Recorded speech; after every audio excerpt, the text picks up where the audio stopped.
In this example, we'd like to evaluate the integral of sine cubed multiplied by cosine squared. Since in the integrand we had this odd power of cosine, we are going to use the method recommended in the guidelines for evaluating integrals of this form. It's this power reduction technique. So what is recommended is that we take this power of sine and we save one of them. So I'm going to write sine cubed as sine squared multiplied by sine. And then we also have this cosine squared.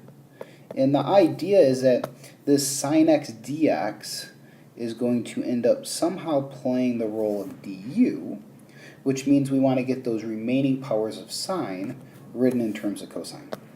And we do that with the Pythagorean identity. Sine squared is really 1 minus cosine squared.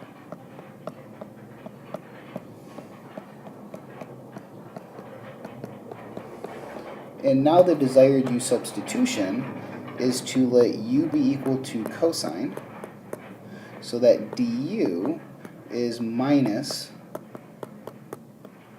sine. So put a minus up there for what our du is going to be. And then in terms of u, this integrand is going to become 1 minus u squared, and the cosine x is going to become a u squared. So this turns into a very reasonable antiderivative in terms of u. A minus sign which pulls out front, and then 1 minus u squared times u squared du.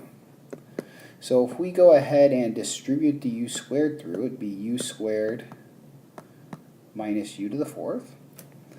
And now that we have everything in terms of powers of u's, we just antidifferentiate term by term. So that would be 1/3 u cubed minus 1/5 u to the fifth plus c. And just like with any u substitution that we've done in the past, we need to take our u's and re-express them in terms of that original variable x. So doing that and distributing the minus sign simultaneously, we have 1/5 times cosine to the fifth power of x, minus 1/3 cosine cubed of x plus c.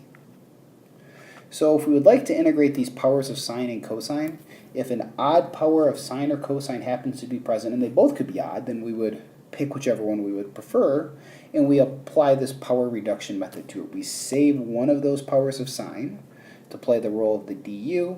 The remaining sine terms are then expressed in terms of cosine using the Pythagorean identity.